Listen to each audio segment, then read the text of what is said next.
Good afternoon, everybody. Welcome back to the Midweek Motivation.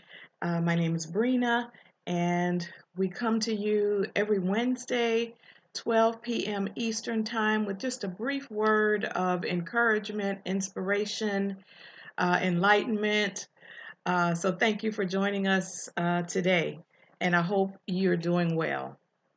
The word for today is going to come from Judges chapter 7 and the story of Gideon. And I'm going to read verses 1 through 6, but I encourage you to read Judges chapters 6 and 7 so you can get the entire story. So Judges 7, 1 through 6 says this: Early in the morning, Jerubbaal, that is Gideon, and all of his men camped at the spring of Harod.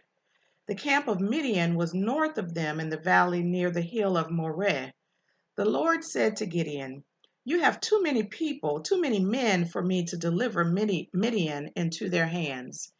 In order that Israel may not boast against me that her own strength has saved her, announce now to the people, anyone who trembles with fear may turn back and leave Mount Gilead.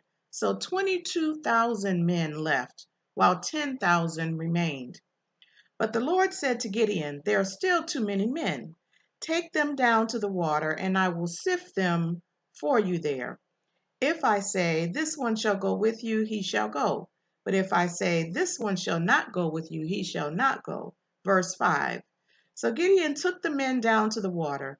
There the Lord told him, Separate those who lap the water with their tongues like a dog from those who kneel down to drink. 300 men lapped with their hands to their mouths. All the rest got down to their knees to drink. So I'll stop there.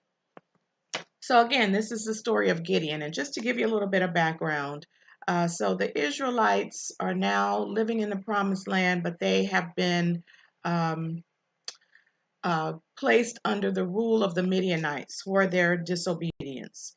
And so Gideon was called by God to rescue the Israelites from the hands of the Midianites.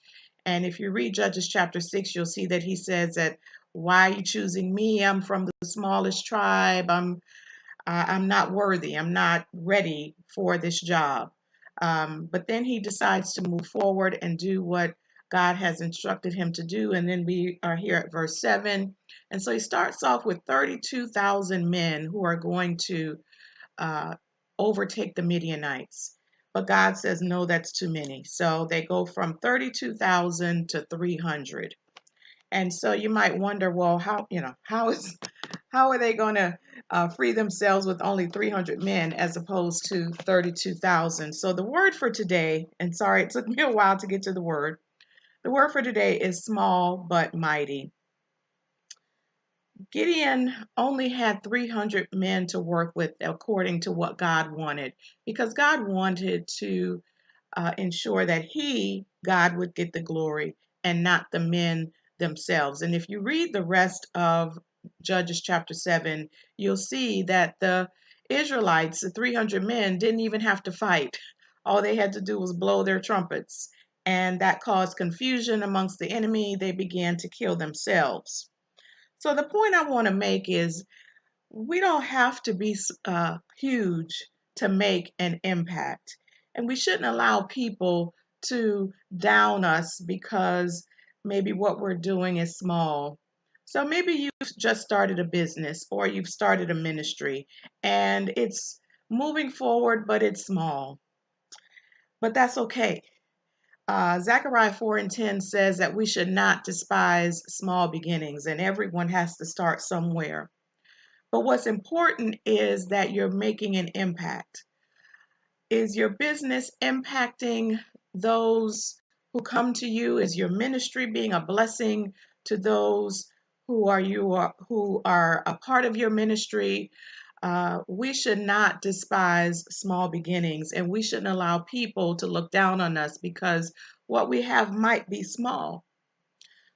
What we are to do is to be faithful to what God has told us to do, to be obedient what God has told us to do, just like Gideon was, and allow God and trust God that He will bring whatever increase is for us. He will enable us to continue to do what He has told us to do.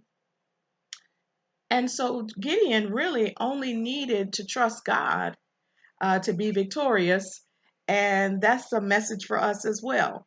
We only need God, and we only need to trust Him so that we too can be victorious in whatever it is that we are setting out to do. So as long as we have God, we have enough. And it may seem like we don't have enough resources, there are not enough people. What I'm doing is very small and no one is noticing me. If you are obedient to God, God is noticing you. He's the one that matters. So you might be small, but be small and mighty for God. So I hope that word blesses you and encourages you as you're moving forward in whatever it is that God has asked you to do. Be small, but mighty. Have a great